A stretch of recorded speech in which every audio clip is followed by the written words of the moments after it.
कि आपने मुश्किल से मुश्किल सब्जेक्ट हो या चाहे आसान सब्जेक्ट हो, बस इस एक ट्रिक को लगाने से आप अच्छे मार्क्स कैसे अचीव कर सकते हो। नो इशू, आपके एग्जाम्स को 1 दिन रह गया है, 2 दिन रह गया है, आप 1 दिन में भी इस पूरे टॉपिक को, पूरे सब्जेक्ट को क्लियर कर सकते हो। How it can be possible. तो जी इस ट्रिक को आराम से सीखो और वीडियो को स्किप बिल्कुल भी नहीं करना है, ठीक है। सो अब यहाँ पर मैंने एक सब्जेक्ट ले लिया, जरूरी नहीं है कि ये इसी सब्जेक्ट के लिए ट्रिक है, नो, ये तमाम सब्जेक्ट्स के लिए आप इस ट्रिक को फॉलो कर सकते हो, ठीक है। सबसे पहले आपने क्या करना है कि आपने हैंडआउट्स को डाउनलोड कर लेना है और आपने एडोब को डाउनलोड करना है। ये सिंबल जो है मैं आपको एरो के थ्रू शो कर रही हूँ, इसको डाउनलोड करना है, क्योंकि इसमें क्या है कि आप हाईलाइट भी कर सकते हो। अगर आपको कुछ अच्छा लग रहा है तो आप उसको याद रखने के लिए हाईलाइट कर सकते हो। आप डिफरेंट सिंबल्स भी दे सकते हो, टाइप भी कर सकते हो, कट भी कर सकते हो। आपने कि ये मुझे नहीं याद रखना है तो आप इसको कट भी कर सकते हो, ठीक है। तो इस तरीके से आपने इसको यूज करना है। जैसा कि सब स्टूडेंट्स को पता है कि जो हमारे फाइनल टर्म्स हैं वो हमारे लेसन नंबर 19 से स्टार्ट होते हैं। तो लेसन नंबर 19 पे हम जाएंगे तो ये 82 पेज नंबर से स्टार्ट हो रहा है, 82, ठीक है। जैसा कि हम 82 पेज नंबर पे पहुंच चुके हैं, ठीक है।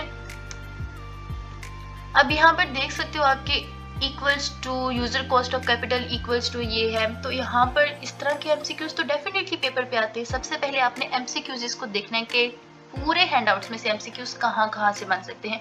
जब आप खुद हैंडआउट्स में से एमसीक्यूज को हाईलाइट करके रखोगे ना तो वो आपको ज्यादा अच्छे से याद रहेंगे। या ना तो जो है वो आप यूट्यूब से देख रहे हो तो जरूरी नहीं है कि किसी ने आपको 50 एमसीक्यूज दे दिए, 60 एमसीक्यूज दिए तो वहीं से ही आपके एमसीक्यूज आएंगे। No, it's not. कोशिश करो खुद एमसीक्यूज को जो है वो अपने हैंडआउट्स में से फाइंड आउट करो।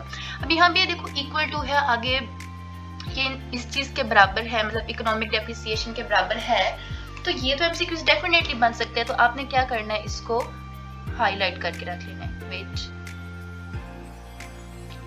आपने क्या करना है, इसको हाईलाइट कर लेना है, ठीक है। अब यहाँ से ये आपका एमसीक्यूज बन सकते हैं, ठीक है। अब एग्जाम्पल्स में से एमसीक्यूज कभी भी नहीं बनता और ना ही क्वेश्चन आता है, तो ये आप इसको ऐसे ही जाने दो, ठीक है। आगे ये नेक्स्ट टॉपिक है, ठीक है।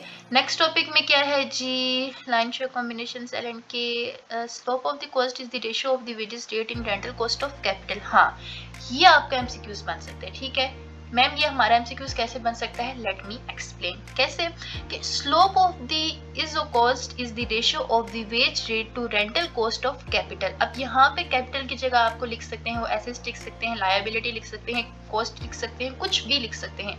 तो यहाँ पर ये आपका एमसीक्यूज बन सकता है। इसके बाद है जी मजीद एमसीक्यूज हम फाइंड आउट करने की कोशिश करते हैं। This show the rate of the capital, these shows, यहाँ से कुछ भी नहीं बनता है एमसीक्यूज, ठीक है।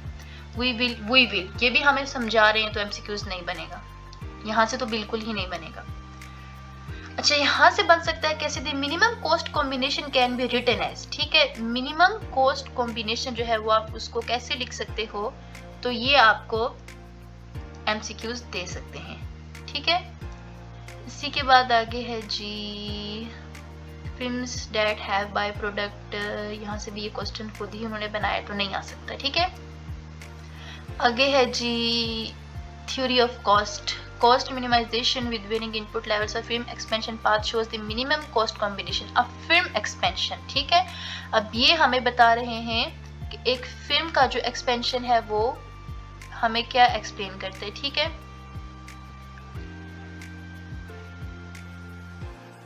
A film expansion path shows the minimum cost combination of labor and capital of each level of output, ठीक है।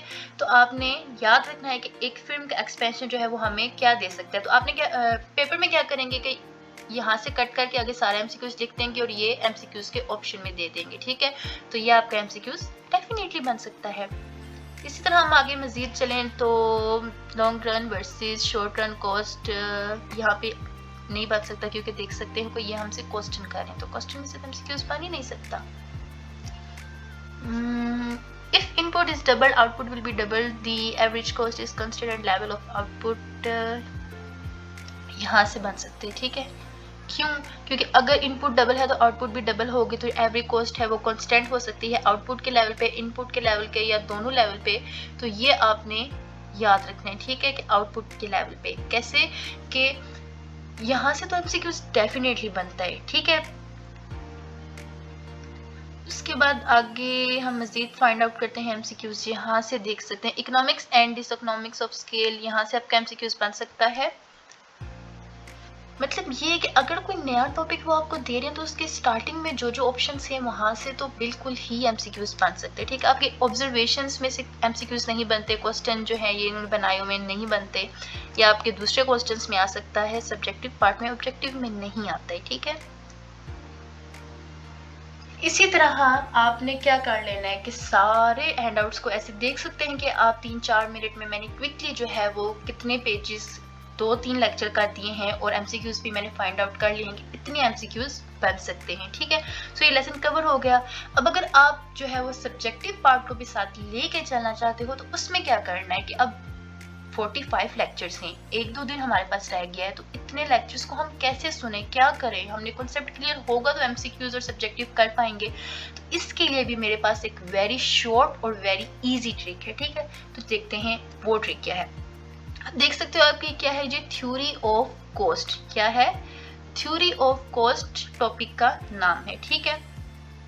अब इसकी कितनी बड़ी उन्होंने हमें डिटेल दी हुई है, ठीक है। ये भी एक एमसीक्यूज बन सकता है आपके पास। एमसीक्यूज फाइंड आउट करने की तो आपको डेफिनेटली प्रैक्टिस हो ही गई होगी। देख सकते हैं आप लर्निंग कर्व है जी, ठीक है। खुद ही इन्होंने इसको बोल्ड किया हुआ है, क्यों? क्योंकि यहाँ से एमसीक्यूज डेफिनेटली बन सकता है भाई। तो देखते हैं जी, अब इतना बड़ा टॉपिक है, इतना बड़ा टॉपिक, इसको कैसे याद करूं, कुछ समझ नहीं आ रहा। तो let me explain this to you, ठीक है। ये बहुत बड़ा आगे जा रहा है, तो क्या आज टॉपिक का नाम क्या है? Theory of cost. Theory of cost जो है वो टॉपिक का नाम है। अब आपको एक्सप्लेन करते हैं कि आपने इस टॉपिक को कैसे याद करना है। As you can see students, ठीक है, मैं आ गई हूँ यूट्यूब पे मैंने आके सर्च किया है थ्योरी ऑफ कॉस्ट। अब हैंडआउट्स में क्या है कि थ्योरी ऑफ कॉस्ट के आपको दिए गए हैं 2 से 3 जो है वो लेक्चर हैं। अगर 2 लेक्चर भी हम करें तो 90 मिनट्स बनते हैं। अब 90 मिनट्स का लेक्चर हम समझ नहीं सकते, ऊपर से टीचर्स कुछ एलएमएस पे जो है ऐसे हैं जिनकी हमें सही से समझ में नहीं आ रही है। तो आपने क्या कर लेना कि यूट्यूब पे आ जाना है। और टॉपिक हमें पता चल गया कि जी हैंडआउट्स में थ्योरी ऑफ कॉस्ट का एक टॉपिक है जिसके बारे में हमने इंफॉर्मेशन गेन करनी है। अब आप देख सकते हो कि यहाँ पे इन्होंने 27 मिनट्स की जो है वो वीडियो बनाई हुई है, फुल एक्सप्लेनेशन, ठीक है। अब यहाँ पे कॉस्ट ऑफ प्रोडक्शन उन्होंने 5 मिनट में इसको एक्सप्लेन कर लिए, यहाँ पे 11 मिनट्स का है, ठीक है। डिफरेंट जो है आपको यूट्यूब पे मिल जाएंगे चैनल्स जो कि इसको वेरी इजी वे में एक्सप्लेन कर सकते हैं, ठीक है। अब कॉस्ट का ये वाला चैप्टर आप देख सकते हो 20 मिनट्स में एक्सप्लेन हो चुका है और देखो कि आपका कितना टाइम जो है वो बच गया है, ठीक है। अब इसने कॉस्ट के यहाँ पर सारी एनालिसिस को एक्सप्लेन किया 25 मिनट्स में। 90 मिनट से आप 25 मिनट्स पे आगे हो। अपॉर्चुनिटी ऑफ प्रिंसिपल्स इस तरीके से आप अच्छे से समझ भी सकते हो और अच्छे से जान भी सकते हो कि करना क्या है, ठीक है। सो देख लिया स्टूडेंट्स आपने कि कैसे आप एमसीक्यूज भी तैयार कर सकते हो, कैसे आप किसी टॉपिक को लेके यूट्यूब पे जाके उसको अच्छे से समझ सकते हो और आपका जो है वो ज़्यादा टाइम जो है वो कम में कंज्यूम हो जाएगा, ठीक है। इसी तरह नेक्स्ट टॉपिक है equilibrium in perfectly competitive markets. इसी तरह इसी टॉपिक को आपने लेना है और जाके यूट्यूब पे सर्च कर लेना है किसी और टीचर से, वो थोड़े टाइम में आपको बहुत अच्छे से एक्सप्लेन कर देंगे, ठीक है। और एमसीक्यूज को भी आपने इसी तरह ही फाइंड आउट कर लेना है। थोड़ी सी मेहनत बनती है लेकिन इसका आपको फायदा ये है कि गारंटेड आपके 80-90% मार्क्स जरूर आएंगे, ठीक है। अच्छे से इस ट्रिक को फॉलो करना है। स्टूडेंट्स, कुछ सब्जेक्ट्स ऐसे होते हैं जिनके उन्होंने कुछ कैटेगरीज बताई हुई होती हैं, कुछ के नाम्स बताए हुए होते हैं, कुछ के टाइप्स बताई हुई होती हैं। उनके रिलेटेड आपने क्या करना है, उनमें आपने क्या करना होता है कि एक नोटबुक बना लें। और इस तरह के जो टॉपिक होते हैं ना, ये हैंडआउट्स में ज़्यादा से ज़्यादा 5-6 ही होते हैं, लेकिन इनका फ़ायदा ये होता है कि ये आपके लॉन्ग क्वेश्चन में भी आ सकते हैं और शॉर्ट में भी। और अगर आपको याद हो तो फिर तो भाई आपकी समझ लें कि पेपर पूरा ही 100 आउट ऑफ 100 जाने वाला है इंशाल्लाह। वो कैसे जाने वाला है, क्यों? क्योंकि देखें जरा कोर्स से कि यहाँ पर अब एक टॉपिक है ideas can be placed into 4 distinct categories, ठीक है। अब आपको लॉन्ग क्वेश्चन आ सकता है कि कितनी कैटेगरीज में कर सकता है, ये जो 4 कैटेगरीज हैं उनको एक्सप्लेन करें। तो ये जो है ये इस तरह के क्वेश्चन जो होते हैं वो इंपॉर्टेंट होते हैं, ठीक है। इस तरह के क्वेश्चंस आपके पास इंपॉर्टेंट होते हैं, इनको भी आपने नोटबुक पे जो है वो लिख के याद करके रख लेना है। अगर आप चाहते हैं कि गोल्ड मेडल तो आपको वर्चुअल यूनिवर्सिटी में मिल ही जाए तो जो है इन क्वेश्चंस को भी याद कर लेना। ऑनेस्टली स्टूडेंट्स, जो ट्रिक्स मैंने आज आपको बताई हैं, अगर आप इनको फॉलो कर लो तो आप 1-2 दिन में आप अपने पूरे सब्जेक्ट को जो है वो कवर कर सकते हो और अच्छे से तैयारी भी कर सकते हो, ठीक है। बिल्कुल भी फिक्र करने की ज़रूरत नहीं है, बस इस ट्रिक को फॉलो करो। मुश्किल से मुश्किल सब्जेक्ट है जिसकी समझ नहीं आ रही है, टीचर की भी समझ नहीं आ रही है कि वो कैसे इसको एक्सप्लेन कर रहे हैं, तो यूट्यूब पे जाओ, उसको चंद मिनटों में समझो और टॉपिक को कवर कर लो, ठीक है। इंशाल्लाह स्टूडेंट्स, होप सो कि आपको आज की वीडियो बहुत ज़्यादा पसंद आई हुई होगी। तो जो है आपने चैनल को सब्सक्राइब मस्ट भी करना है। क्यों करना है? क्योंकि इसमें आपका अपना ही फ़ायदा है। इस पे आपके मिड टर्म, फाइनल टर्म की जो प्रिपरेशन है वो ऑलमोस्ट सब सब्जेक्ट्स की अवेल होगी। इसके अलावा आपके जो GDB असाइनमेंट्स और क्विजेस वगैरह हैं, उनकी हेल्प भी जो है वो आपको प्रोवाइड की जाती है। तो लिहाजा आपने जो है वो इस चैनल को सब्सक्राइब ज़रूर करना है, ठीक है। Stay tuned. अल्लाह हाफिज़।